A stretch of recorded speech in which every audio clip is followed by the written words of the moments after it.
Hola amigos, sean todos bienvenidos al culto de este día. Sabes, Dios tiene una palabra profética en tu vida, así que prepárate, porque en los siguientes minutos cualquier cosa puede suceder. Dios te bendiga. Voy a grabar la clase. Esta es la clase número 15. Hoy día no va a estar Rafael porque él me lleva siempre mi orden de las clases por razones particulares, pero él me dijo, pastor, mándeme la clase. Así que le vamos a mandar la clase. Así que vamos a orar al Señor. Padre, yo te doy gracias por la oportunidad que tú me das en esta tarde de poder seguir enseñando sobre la iglesia. Enséñanos a comprender esta dimensión tan extraordinaria, que a través de ella la iglesia nació, a través de tu costado nació, y la iglesia tiene un tremendo poder que estuvo oculto esto en secreto por edades en la eternidad, pero tú se lo revelaste a tu hijo Pablo, y así nos entregó a nosotros, Señor, el misterio que estuvo ahí, oculto para la iglesia. Señor, háblanos, enséñanos y glorifícate, Señor, de lo que hablamos de ti. Tú diste la vida por la iglesia y así nosotros aprendemos de ella. En el nombre de Cristo comenzamos nuestra clase. Amén y amén. Vamos a abrir nuestra Biblia para continuar con nuestra clase sobre Efesios 4. Libro de Efesios 4.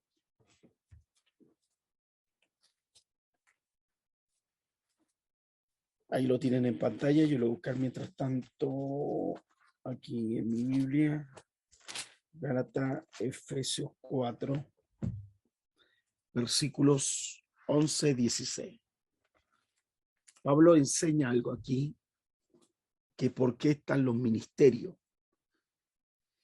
Y continuamos con los dones, especialmente los ministerios. ¿Para qué están? Dice que él mismo constituyó a unos apóstoles, a otros profetas, a otros evangelistas, a otros pastores y maestros, a fin de perfeccionar a los santos para la obra del ministerio, para la edificación del cuerpo de Cristo, hasta que todos, dice, lleguemos a la unidad de la fe y del conocimiento del Hijo de Dios, a un varón perfecto, dice, a la medida de la estatura de la plenitud de Cristo. Y la finalidad, mire lo que es, para que no seamos niños fluctuantes, llevados por doquier de todo viento de doctrina, por estratagema de hombre, que para engañar emplean con astucia, dice el texto, las artimañas del error, sino que siguiendo la verdad en amor, dice el texto, crezcamos, dice, en todo aquel que en la cabeza, esto es Cristo. Así que todo el cuerpo, bien concertados, unidos entre sí, con todas las coyunturas que se ayudan mutuamente, según dice la actividad propia de cada miembro, y recibe su crecimiento para ir edificándose en el texto en amor. Fíjese que en esos textos que habla aquí es tan medular, tan importante, ¿por qué existen los dones? Ya hemos estado estudiando algunos, hoy vamos a ver 3. ¿Por qué están los dones? Y estos dones están indudablemente para edificar el cuerpo de Cristo. Entonces, hay que perfeccionar a los santos, a los escogidos. Y se perfecciona a través de los ministerios, que ya el apóstol habla, dice que él constituyó, nuestro Señor, apóstoles, otros profetas, evangelistas y otros pastores y maestros. Estos 5 ministerios. Y estos 5 ministerios tienen esta facultad para que logremos perfeccionar a los santos cumplan una obra ministerial y que todos nosotros podamos llegar a la unidad de la fe, al conocimiento del Hijo de Dios, que todos los ministerios tienen que llegar a ese enfoque, al conocimiento del Hijo de Dios, para que lleguemos a una perfección, a una medida de la altura de la plenitud de Cristo. Entonces, señalamos algo más. La idea de los ministerios es que logre que nuestros miembros no sean niños fluctuantes. ¿Qué significa niños fluctuantes? Que sean niños que estén arriba, abajo, que cambien, que de repente hay una corriente doctrinal y vayan para allá, después escuchan otro, vayan a otro, sino que se mantengan firmes en la doctrina sana, saludable, para que no caigan en las artimañas del error. Por eso cuando ya se le enseña, se le habla, se le decreta, se le forma, va a haber un crecimiento sano. Y en ese crecimiento sano, todos los miembros que constituyen esa iglesia van a estar concertados, unidos entre sí, ya hay movimiento. Dice que se ayudan mutuamente. Entonces, hoy vamos a ver por qué el Espíritu Santo constituyó un evangelista. Entonces, hoy vamos a ver por qué el Espíritu Santo llamó a un evangelista. ¿Para qué lo llamó? Entonces, ¿qué es un evangelista? Un evangelista es la habilidad especial que Dios le da a ciertos miembros del cuerpo de Cristo para que compartan las buenas nuevas a los no creyentes. O sea, el énfasis del evangelista, por facultad del Espíritu Santo, lo dota con un mensaje para ir en busca de los no creyentes. Estos hombres y mujeres que se van a convertir al mensaje de Jesucristo son formados, y cuando son formados, esas personas se constituyen miembros responsables de la iglesia local. Por eso constituyó un evangelista. Entonces, el evangelista tiene un mensaje nuevo, tiene un mensaje de amor, tiene un mensaje para alcanzar al no creyente. Ya hemos leído el Efesios 4, que esto lo constituyó el Espíritu Santo. Esto está constituido. Vamos a 2 de Timoteo. 2 de Timoteo, capítulo 4, versículo 5. 2 de Timoteo, capítulo 4, verso 5. Dice, pero tú sé sobrio en todo, soporta las aflicciones, dice, haz la obra de evangelista y cumple tu ministerio. Eso lo dice Pablo a Timoteo. ¿Se fija? Entonces, Timoteo tenía la facultad por el Espíritu Santo manifestado a través del don apostólico para que él cumpliera dando el mensaje de la buena noticia. En Hechos, vamos al libro de Hechos, por eso estamos viendo ahora Hechos 8, Hechos 8, versículos 5 y 6. Entonces Felipe, descendiendo a la ciudad de Samaria, les predicaba a Cristo, y la gente unánime dice que escuchaba atentamente las cosas que decía Felipe, oyendo y viendo las señales que hacía. Eso es un evangelista, porque él hablaba de Cristo, él manifestaba a Cristo, él hablaba de las grandes. Entonces aquí la palabra que usa es predicaba, enfatizaba, declaraba, enseñaba, y dice que las señales le seguían. Eso hace un evangelista. El versículo 26, vamos al 26. Mire, Dice que un ángel del Señor habló a Felipe diciendo, levántate, ve hacia el sur por el camino que desciende a Jerusalén, a Gaza, el cual es desierto. Entonces dice que él se levantó y fue. Y sucedió que en un etíope, eunuco, funcionario de Candace, reina de los etíopes, el cual estaba sobre todos sus tesoros, había venido a Jerusalén para adorar y volvía sentando en su carro leyendo el profeta Isaías. Pero dice que el Espíritu le dijo a Felipe, acércate, júntate a ese carro.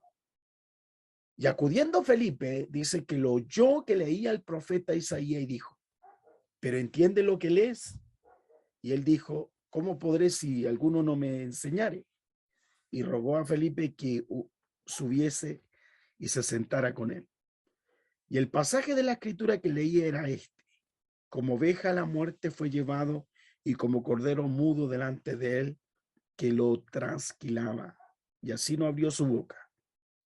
Y en su humillación no se hizo justicia, más en su generación, ¿quién contará por qué fue quitada de la tierra su vida?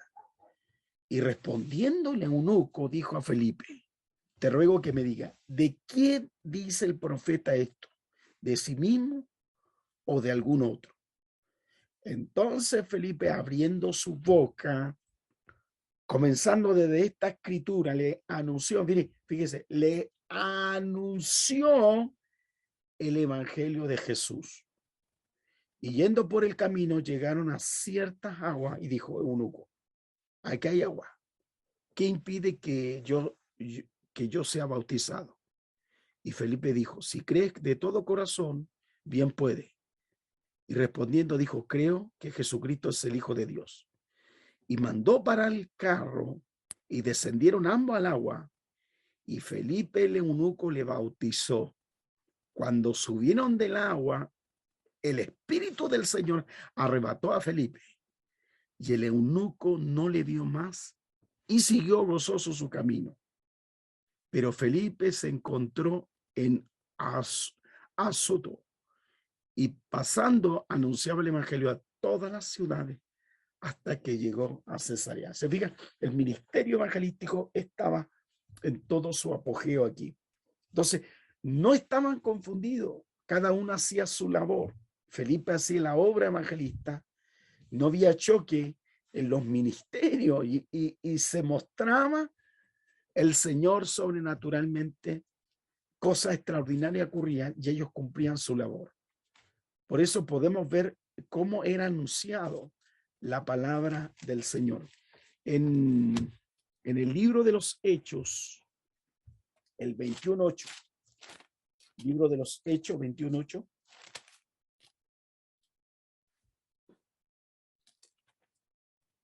Hechos capítulo 21,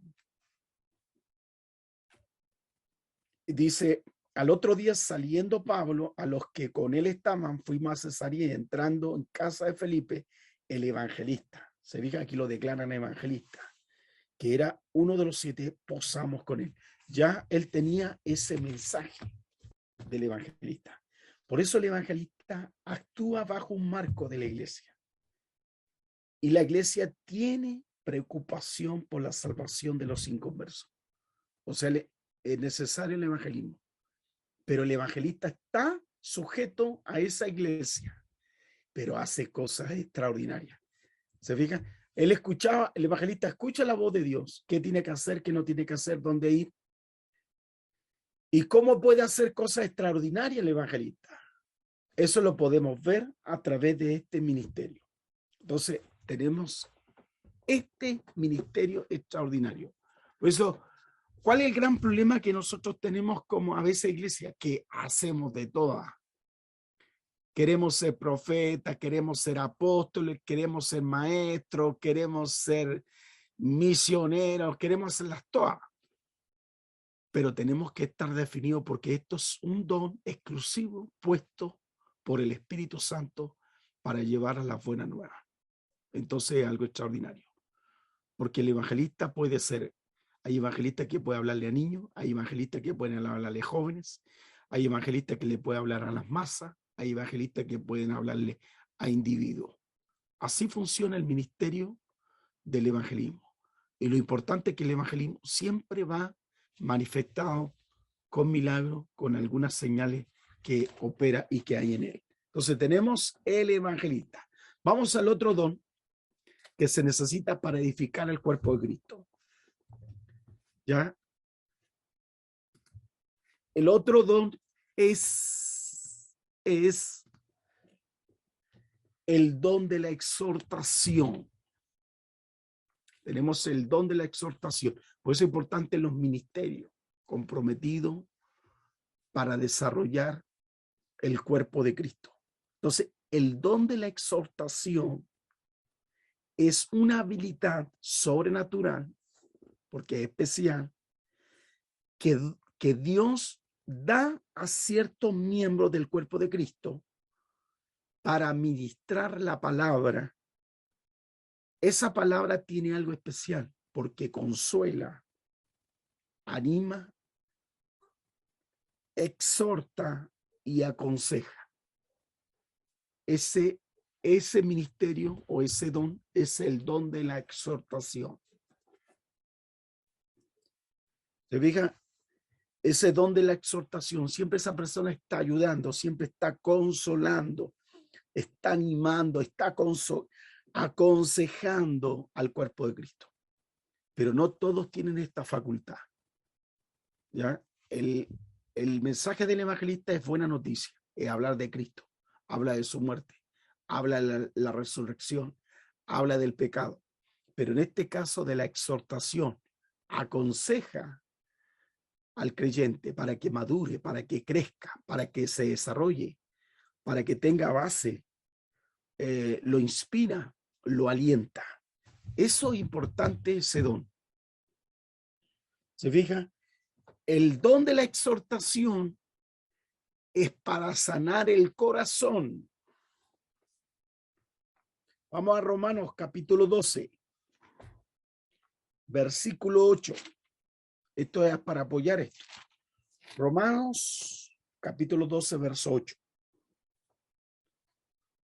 Dice, al que exhorta en la exhortación, el que reparte con liberalidad, el que preside con solicitud y el que hace misericordia con alegría.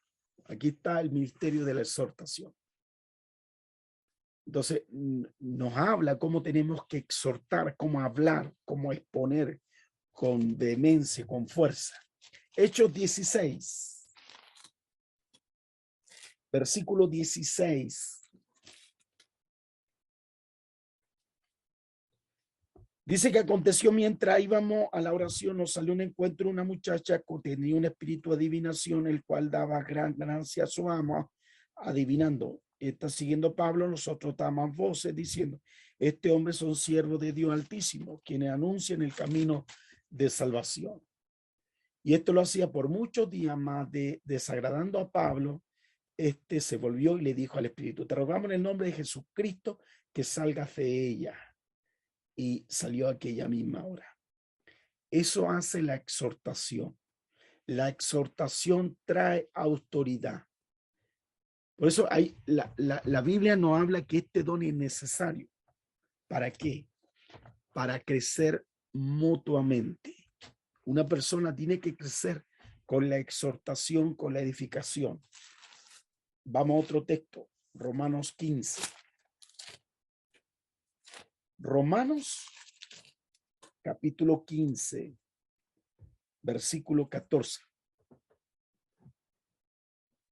Dice, pero estoy seguro de vosotros, hermanos míos, de que vosotros mismos estáis llenos de bondad, llenos de conocimiento, de tal manera que podéis amonestaros los unos a los otros. Mas os escribo, hermano, en parte como atrevimiento, como para haceros recordar por la gracia que Dios me ha dado. Se fija, aquí el apóstol está diciendo que allí hay un ministerio, dice, para ser ministro de Jesucristo, los gentiles ministrando el evangelio de Dios, para que los gentiles sean ofrenda agradable, santificada por el Espíritu Santo. Entonces, ¿qué está hablando Pablo aquí? Yo estoy haciendo mi tarea. Ahora es el tiempo que ustedes se ministren, crezcan, se desarrollen. Por eso a veces hay iglesias niñas que todavía esperan que uno le enseñe los rudimentos básicos de la fe, de enseñarle a orar, enseñarle a amar, enseñarle a perdonar. Eso ya la iglesia tiene que irlas desarrollando cada uno de nosotros. Nosotros tenemos que amonestar, tenemos que alentar, tenemos que motivar. A cada uno de los hermanos tienen que perdonar. No esperemos que esa tarea la haga el pastor o algún otro. Esa es la labor de todos. Si usted ve a un hermano fumando, ¿qué tiene que exhortarle para que esa condición cambie? Si usted ve a un hermano que está robando, ¿qué tiene que hacer? Tiene que exhortarle para que no robe más. Si usted ve a un hermano que se está poniendo, sacando luz, robando la compañía, usted tiene que exhortarle. No espera que usted, pastor, mire, yo fui a la casa del hermano, el hermano Jacinto, y sabe que cuando fui a ver al hermano Jacinto estaba en un poste de luz arriba.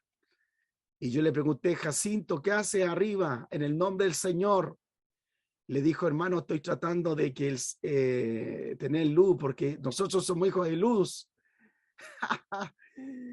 Entonces, yo no ya qué hacer, pastor, pero ahora usted vaya porque Jacinto parece que está sacando luz. No, esa tarea es de todos. Nosotros tenemos que ministrar, enseñar, corregir. ¿Cuál es el gran problema? Que todos esperan que el pastor o que la persona de autoridad pueda exhortar lo que a veces nosotros vemos los defectos de la gente. La palabra nos está hablando que Pablo quería hacer su labor, pero también era importante que la iglesia lo hiciera. Vamos a Primera de Tesalonicenses, vayan a la Biblia. Capítulo 5, verso 11. Mire lo que habla aquí el apóstol Pablo a la iglesia de Tesalónica. Dice, por lo cual, animaos unos a otros y edificaos unos a otros, así como lo hacéis. ¿Se fija? Esto lo habla la exhortación. Esto tenemos que desarrollarlo, tenemos que alentarnos, animarnos. Cada uno va a cumplir la tarea, pero la iglesia tiene que cumplir también esa tarea de exhortarnos los unos a los otros. Por eso vamos a encontrar expresiones tales como los unos a los otros, que ya leímos. Esto ayuda a motivar, ayuda a inspirar. Esto ayuda a que la iglesia pueda crecer. Entonces, el que exhorta, el que tiene ministerio de exhortación, está animando, está inspirando, está bendiciendo a la iglesia, está poniendo a Cristo. Pablo siempre tenía estas cualidades. El apóstol Pablo exhortaba, reconfortaba, consolaba, animaba y llamaba a una vida de acuerdo al evangelio. Eso nos habla el apóstol Pablo. Él lo hacía con amabilidad, con honestidad y con humildad. Voy a mostrarle un texto más. Romanos 15. Romanos 15, versículo 14 y 16. Romanos capítulo 15, versos 14 y 16. Dice, pero estoy seguro vosotros, hermanos míos, de que vosotros mismos estáis llenos de bondad, llenos de todo conocimiento, de tal manera que podéis, aquí está resaltando, amonestarlos los unos a los otros. O sea, el apóstol Pablo está inspirando a la iglesia para que se apoyen, para que corrijan entre ellos mismos. Yo escribo, hermanos, de parte con atrevimiento. Dice, como para hacerlo recordar, para la gracia de Dios que me es dada. Entonces, eso es lo que el apóstol Pablo está resaltando, que tenemos que corregirnos los unos a los otros. Tenemos que lograr eso. El énfasis mayor es cambiar de actitud, de cambiar de comportamiento. ¿Cuál es el énfasis de ese don? El énfasis de ese don es exhortar. Por eso muchos de nosotros no sabemos cuál es mi don. Pastor, ¿cuál es mi don? ¿Qué don tengo yo? ¿Cuál es mi don? Estas son cosas que usted puede tener. Por eso siempre su énfasis es que este don de la exhortación, su énfasis es que esa persona cambie de actitud y cambie de comportamiento. Entonces, el primer don que hablamos de esta clase de hoy día del evangelista. ¿Cuál es la intención del evangelista? Es llevarlo inconverso a los pies de Cristo. Que esa gente se arrepienta de sus pecados. Y siempre está hablando de eso, hablando de Cristo. Hablando de lo que Cristo hizo en la cruz. Y que esa persona se identifique con lo que Cristo pasó y que Él está dispuesto a perdonar su pecado. Sacarlo de esa situación. Y el don de la exhortación, ¿cuál es el énfasis? El don de la exhortación es animar, aconsejar, inspirar, dar consuelo. Y vamos a ver este último don de esta clase de hoy día, porque vamos a ver solo los 5 del ministerio, que es el don de la enseñanza. El don de la enseñanza, que esto es un don sobrenatural de Dios, es una habilidad que el Señor pone a sus hijos, a su hija, con ciertos elementos especiales que nunca antes lo habían obtenido. Por ejemplo, ellos pueden explorar estudio, pueden retener información, pero esa información, ese estudio es para mantener una iglesia saludable, para mantener una iglesia fuera de los errores doctrinales. Es el don de la enseñanza. El don de la enseñanza es para mantener la pureza de la palabra de Dios. Eso nosotros podemos estudiar, pero ese estudio no tiene nada de relación con lo que quiere Cristo en la iglesia. Por eso, ¿cuál es la función del que tiene el don de la enseñanza? Que esa persona tenga salud en el ministerio, que tenga conocimiento y que lo conecte con el cuerpo. Porque el que enseña significa que él está haciendo igual que un doctor, sacando la infección de ese corazón comunista, de ese corazón marxista, de ese corazón ateo, de ese corazón evolucionista. Él está haciendo que una joyería con la enseñanza escritural. Pero esa persona, si no tiene la facultad, la capacidad, esa persona puede envenenarla y puede provocar que esa persona se desvíe totalmente. Vamos a ver ejemplos de que aquellos que tuvieron dones y trajo desgracia. ¿Saben ustedes que entre la década de los 80, 90 hubo un hombre que tenía un don de la palabra y el don de la enseñanza? Y él creía en el reino. Hablaba del reino, establecía el reino y toda la gente creyó en el reino. Él creía en la ciudad del reino, hablaba del reino. Y toda la gente lo siguió. De tal manera que toda la gente creyó que ellos podían vivir como en el reino. Y se basaban con esa palabra que decía, que venga tu reino. Él los llevó, más de 1.500 personas llevaron a un lugar que se llama La Huyanas. Pero fíjese que de poco a poco se fue desvirtuando, porque en vez de alentar su corazón a sacar la infección del comunismo, sacar la infección del socialismo, ¿qué trae? Trae un problema grave, que toda esa gente va a morir envenenada y muere más de 800 y tantas, 900 personas se van al infierno, porque él nunca pudo sacar lo que había en su corazón. Y eso trajo una secta. Por eso el que enseña tiene que hacerlo con la prudencia y guiado por el Espíritu Santo. Por eso hoy día tenemos tanta enseñanza, cada uno se da por experto, cada uno se cree experto de algo y cuando no sabe nada. Por eso el don de la enseñanza está sujeta al Espíritu y está sujeta a la iglesia. Y cuando está sujeta al Espíritu y está sujeta a la iglesia, siempre se va a adecuar a esa iglesia. Siempre. Nunca va a provocar un quiebre, nunca va a provocar un problema. Todo lo contrario, va a apoyar al trabajo, a esa visión general. Veamos 1 Corintios capítulo 12, versículo 28.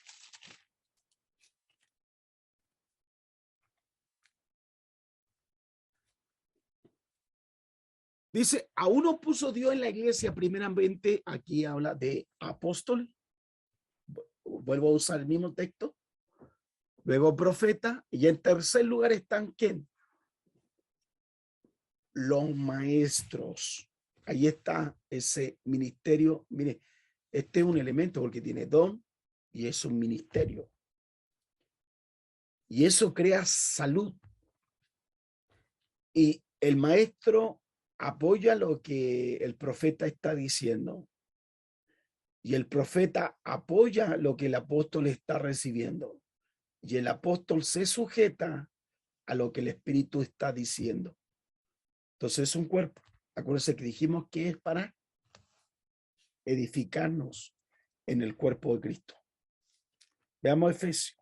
A ver si el mismo texto, espérenme un poquito. Efesios 4. Efesios 4.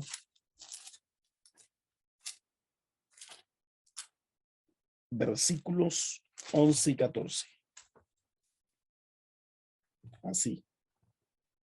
Mire, aquí le hablan a los efesios. Este otro texto dice que él mismo constituyó apóstoles, otros profetas, otros evangelistas, a otros, ahí vienen pastores, y al último pone Pablo a los maestros en la iglesia de Éfeso. Entonces, como ustedes ven, esto es para perfeccionar lo que hemos señalado, el cuerpo de Cristo. Entonces, ¿qué hace el maestro? El don de la enseñanza. No solo consiste en hablar cosas de misterio o cosas bíblicas, sino que transforman, escuche bien, el maestro transforma lo complejo en algo sencillo y simple. El don de maestro toma lo complejo y lo transforma en algo simple y sencillo que todos puedan entender. Eso hace el don de la enseñanza. Si ese maestro habla mucha retórica, habla muchas palabras que no se entiende y no logró nada capturar para un cambio en el corazón, significa que él simplemente tiene una vocación, pero no don. Porque el don está sujeto al Espíritu y el Espíritu es el que trae la verdad. Por eso el don del maestro todo lo escucha. ¿Se fija? Todo lo escucha. Por eso es una habilidad especial de parte del Espíritu. Porque es un don que toma la verdad, sencillamente la entrega y todo lo entiende.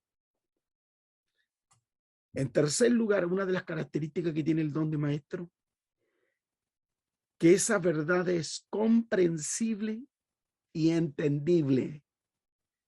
Las cosas que son complejas son comprensibles y entendibles. El don de maestro pone eso complejo a la altura de su nivel educacional, que todos pueden entender.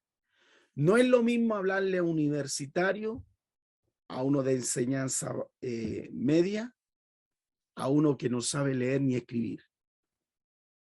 No es lo mismo. No puedo usar la misma terminología para hablarle a un adulto que a un niño. Por eso hay niveles de este don. Hay niveles del don de maestro, está solamente para niños. Hay niveles de maestros que solo están para jóvenes. Y hay niveles de maestro que solo está para gente intelectual y preparada. Ejemplo, tenemos a John Maxwell, que está dirigido para gente adulta y con dones, con otros dones, y él enseña, John Maxwell, a gente universitaria. Pero tenemos otros hermanos que enseñan a jardines o a escuelas dominicales a niños. Entonces tenemos diferentes tipos de maestros. Entonces, el don de maestro, ¿qué hace? Toma de lo general a lo particular. O sea, la persona sabe a dónde me va a llevar.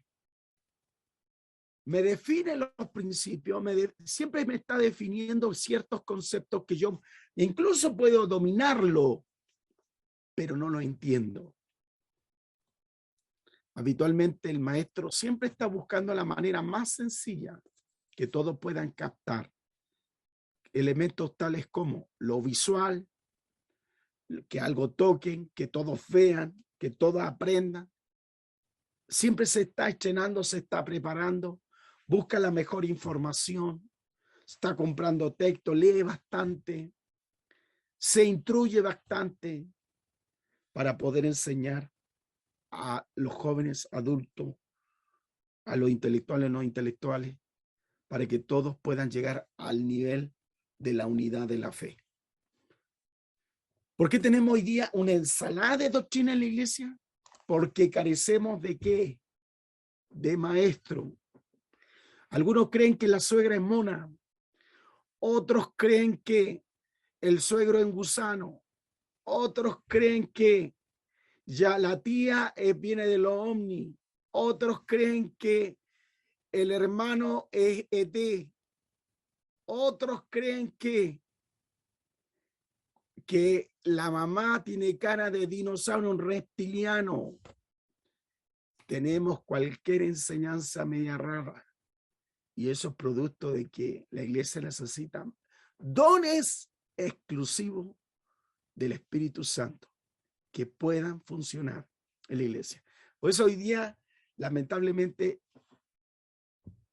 debemos pedirle al Espíritu Santo que Él tome el corazón y esa persona se pueda dedicar ¿a qué?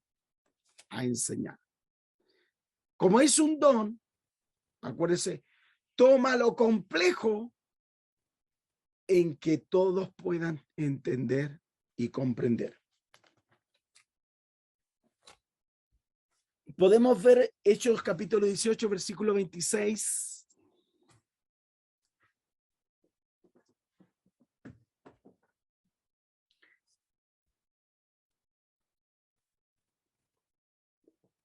Hechos 18, versículo 26. Dice, comenzando a hablar con denuedo en la sinagoga, pero cuando le oyeron a Priscila y a Aquila, le tomaron aparte y le expusieron más exactamente el camino de Dios. Mire, le expusieron más exactamente el camino. Me gusta esa palabra. O sea, lo guiaron, establecieron, hablaron con autoridad, le enfatizaron, acuérdense que eran judíos. Entonces todos pudieron creer, todo. Aquí vemos las cualidades que hacía el Espíritu Santo con personas que tenían las enseñanzas. Por eso el don de maestro se deleita en leer. Si el hermano no le gusta leer la Biblia, le aburre y dice, me gustaría a mí enseñar. Ya, pero se aburre leyendo, ese no tiene don de maestro. Es simplemente un deseo, pero no es del Espíritu. Si ni siquiera ha leído, hermano, la libreta matrimonio, ¿qué es lo que dice? ¿Podrá enseñar? ¿Alguna vez usted ha leído la libreta? Porque si no se pone a leer la libreta de matrimonio, hermano mío, lo básico. Nunca lee un contrato si no firma. Esas personas carecen de esas habilidades. Habitualmente el maestro todo lo lee. Por eso el don de maestro es un don especial. Se necesita en la iglesia, pero indudablemente. ¿Qué temas debe profundizarse el maestro? En la salvación. ¿Por qué fue tan importante la salvación? ¿Cuál es el interés de que las personas puedan entender el concepto de la salvación? ¿Por qué existió el tabernáculo? ¿Cuál era el fin de ese tabernáculo? ¿Por qué el Señor creó un templo? ¿Para qué? ¿Cuál era el fin de que todo mundo se congregara? ¿Cuál es el fin de la alabanza? ¿Por qué tenemos que alabar, cantar? ¿Por qué? ¿Cuál es el fin? ¿Por qué nosotros tenemos que cantar? ¿Por qué tenemos que levantar las manos? ¿Por qué tenemos que decir amén? ¿Qué significa la palabra amén? ¿Qué significa la palabra aleluya? ¿Qué significa gloria a Dios? Esas son tareas de ¿quién? Del maestro. ¿Por qué debemos enseñar los mandamientos? ¿Por qué en la Biblia cuando el maestro habla y se mete en los estudios de los dones de los 10 mandamientos, dice no robará, no mentirá, no matarás, no engañarás?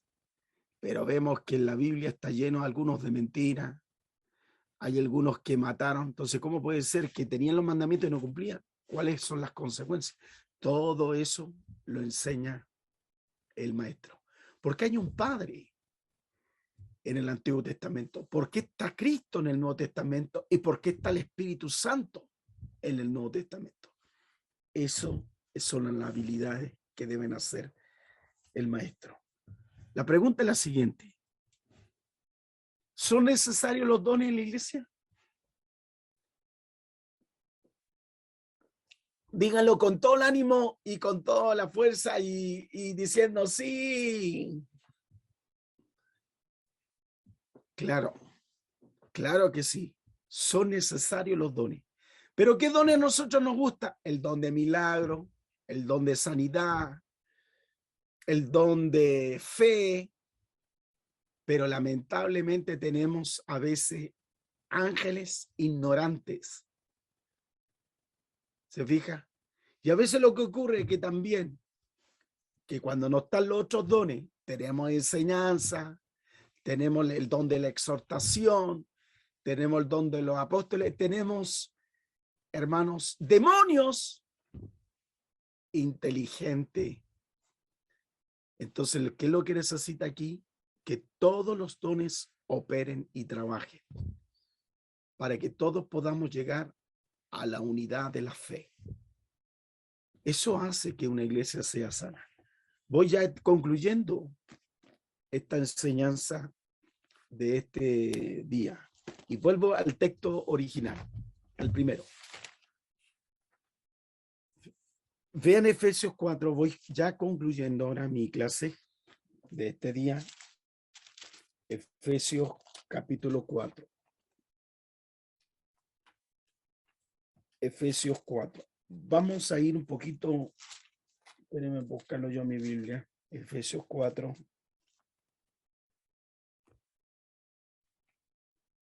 Dice, voy a leerlo del 10. Del 10 voy a leer un poquito más atrás. Dice que el que descendió es el mismo también que subió de todos los cielos para llenarlo todo. Y ese que está ahí, que es mencionado en el versículo 10, fíjese, que él fue que constituyó a unos apóstoles, a otros profetas, a otros evangelistas, a otros pastores y maestros. ¿Cuál es el fin de esos ministerios? ¿Cuál es el fin de esos dones? ¿Por qué los constituye? Y la respuesta está en el versículo 12. A fin de perfeccionar, ¿a quién? ¿No le escucho? A los santos. Y si perfeccionamos a los santos, ¿para qué? Para el ministerio, y dice, para la edificación del cuerpo de Cristo. Todos los hijos de Dios tienen ministerio, y esos ministerios cumplen con la edificación del cuerpo de Cristo. El versículo 13 dice, hasta que todos lleguemos a la unidad de la fe, al conocimiento del Hijo de Dios, a un varón perfecto, a la medida, a la estatura de la plenitud, lo máximo, Cristo. Esa es nuestra meta. A eso tenemos que llegar. ¿Y por qué es necesario eso? Para que no seamos niños fluctuantes, para que no estemos puestos a diferentes corrientes de doctrina que están afuera en el mundo y que emplean cualquier artimaña del error para seducir y atrapar esas mentes cautas. Esa es la finalidad del don. Mire, yo no sé si ustedes han visto una obra de edificio de edificios grandes. Y siempre me preocupó y siempre investigué por qué hay cascos azules, por qué hay cascos rojos, por qué hay cascos blancos, por qué hay casco platino, por qué hay casco amarillo. ¿Se fija? Parecieran que todos tienen unos cascos, cada uno tiene colores en una construcción. Pero resulta que dentro de esos cascos identifican el perfil de ese profesional o de esa persona. Puede ser eléctrico, puede ser albañil, puede ser maestro primera categoría, segunda categoría, ayudante. Puede ser el ingeniero constructor, puede ser el jefe o el dueño. Así se identifica, pero todos trabajan en un mismo plano. De acuerdo a ese plano trabajan. Todos trabajan, pareciera que todos hacen cosas diferentes. Y unos andan con unos carros, otros están arriba, otros están cableando, otros están con una máquina subiendo cosas. Hay una cosa que se llama pluma. Sube, pareciera que es complejo. Pero todos hacen cosas distintas, pero con un proyecto y un fin. En la obra de la iglesia ocurre exactamente lo mismo. La iglesia tiene ese mismo modelo, ese mismo concepto. Por eso hay dones. Y esos dones es que tenemos que llegar a la plenitud de Cristo. Pero si cada uno hace su propio proyecto y cada uno dibuja el plano de su propia visión de lo que es la iglesia, es ahí donde se enreda y ahí donde nacen tantas iglesias y tantas sectas. Porque cada uno tiene una opinión personal de lo que es la iglesia. Pero este manual, este es el plano. Y como este plano, tenemos que sujetarnos al ministerio de Cristo. Preguntas.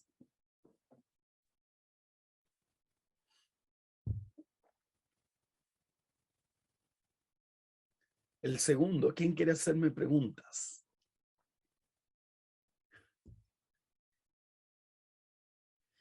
Muy bien. Entonces yo le hago a ustedes preguntas. Dispara usted, disparo yo. Yo voy a disparar. La pregunta es la siguiente.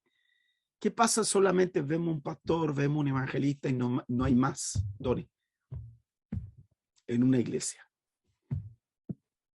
¿Se puede dar que la iglesia se desarrolle pero con falencia al no haber un equilibrio? Muy bien, es así. Ahora, una iglesia puede ser enana. Pregunta, el tema de los dones, eso es algo claro, que es inefable, que es algo que viene en la persona, pero es algo que aún así se debe trabajar, ¿verdad? Para Hay que sí. desarrollarlo. Pues claro que sí, hay que desarrollarlo. Si no estamos constantemente desarrollándonos, nos vamos quedando fuera del tiempo. Voy a explicarme. Por ejemplo, un maestro que solamente haya quedado con las enseñanzas de los estudios del año 1930, como se enseñaba, hoy día ese maestro, porque antes era con puntero. Antes el que no tendía teníamos que poner las manos así. Y había que pegarle los cabezones. Hoy día eso no es así. Hoy día hay nuevos métodos, incluso para multiplicar las tablas. Se fija, hoy día, antes se veía que la matemática decían que era lineal, pero han descubierto que la matemática es curva. Todo ha cambiado. Entonces, si un maestro o si los dones no los perfecciona, es como un médico. Si el médico antiguamente era con sierra y que para sacar la muela tenía que sacarlo sin anestesia, lo sacaba así, imagínense. Era terrible, pero cada día va evolucionando. El Espíritu Santo, ¿qué hace de nosotros? Que crezcamos y evolucionemos, que nos desarrollemos en una iglesia que está viviendo en estos tiempos emergentes y difíciles. Y eso es donde nosotros tenemos que trabajar. Si una iglesia, imagínense, no tenemos estos medios, por ejemplo, ¿cómo podemos proyectar la verdad de Cristo? Entonces, aquí es importante irnos desarrollando. Una buena pregunta y una buena intervención de Mauri, de que por qué es importante hacer trabajar los dones. Entonces, ¿los dones son importantes en la iglesia? Sí, porque trae crecimiento. Hay un crecimiento numérico, que es el efecto del Espíritu, y hay un crecimiento en madurez. Eso nos hace que entender que estamos ayudándonos mutuamente.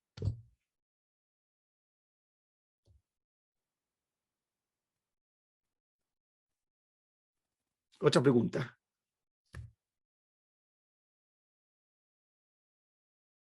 Yo tengo otra. A ver. Una vez escuché por ahí a X pastor, no voy a decir el nombre, pero eh, como en la escritura habla de que constituyó a unos apóstoles, a otros profetas, a otros evangelistas, pastores y a otros maestros, pero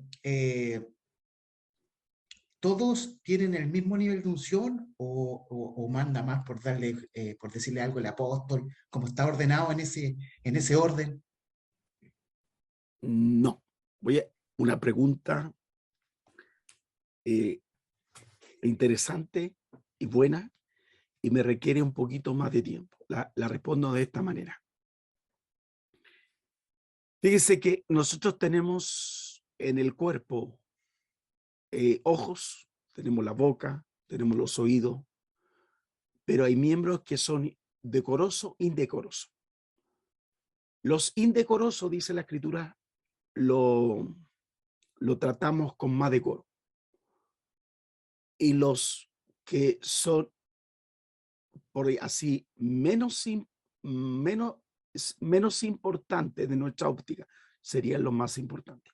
Pero todos cumplen funciones importantes. En el cuerpo, si yo no tengo oído, no escucho.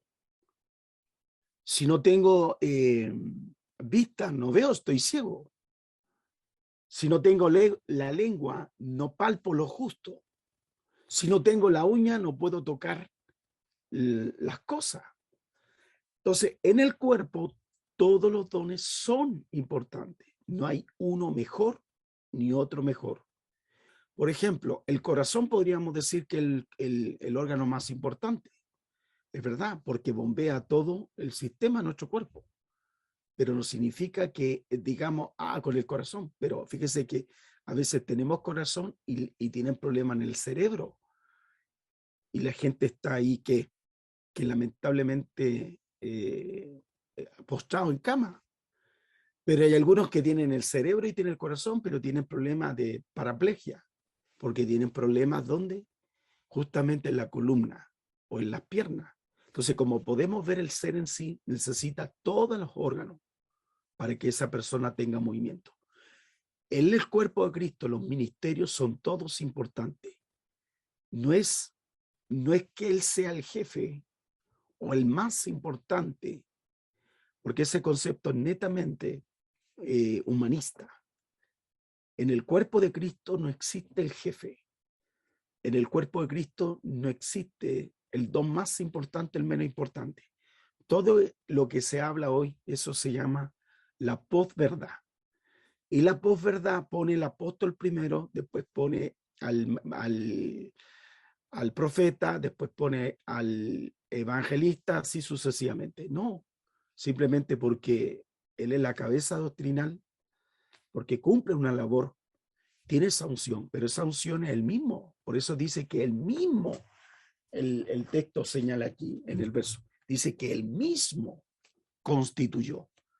No hace una distinción, no hace diferencia, sino que simplemente están en el orden de acuerdo a la necesidad del cuerpo de Cristo. ¿Ya? Es lo mismo que si nosotros habláramos de la cabeza, partimos con el cuello, bajamos los órganos, llegar a los pies y de abajo. En ese orden está puesto, pero todo en nuestro cuerpo. No hay ninguna escritura, ningún texto bíblico que diga, este don es el más importante. Sí, Pastora Yené. El que se desarrolle un don más que otro, está todo ligado a la búsqueda con el Espíritu Santo, porque hay dones que no son desarrollados completamente por falta de búsqueda, porque si bien es cierto, todos los dones son importantes y en cada momento va a funcionar en cada área, pero cuando vemos un don más desarrollado, también va muy ligado a la búsqueda con el Espíritu Santo, que eso es la clave para hacer crecer y desarrollar nuestros dones. Eso quería argumentar. Gracias, Pastora. ¿Alguien más tiene la última pregunta? Muy bien. Entonces vamos Yo, a pastor, le voy a orar. hacer una pregunta. La última, por acá, Nicolás. Hola, Nicolás. Pastor, cierto que Dios nos entrega dones y talentos a todos nosotros, pero si Sí. uno anhela algo más, ¿lo puede pedir o buscar? ¿Se le puede añadir igual? Claro, dice Pablo, dice procurar los dones mejores.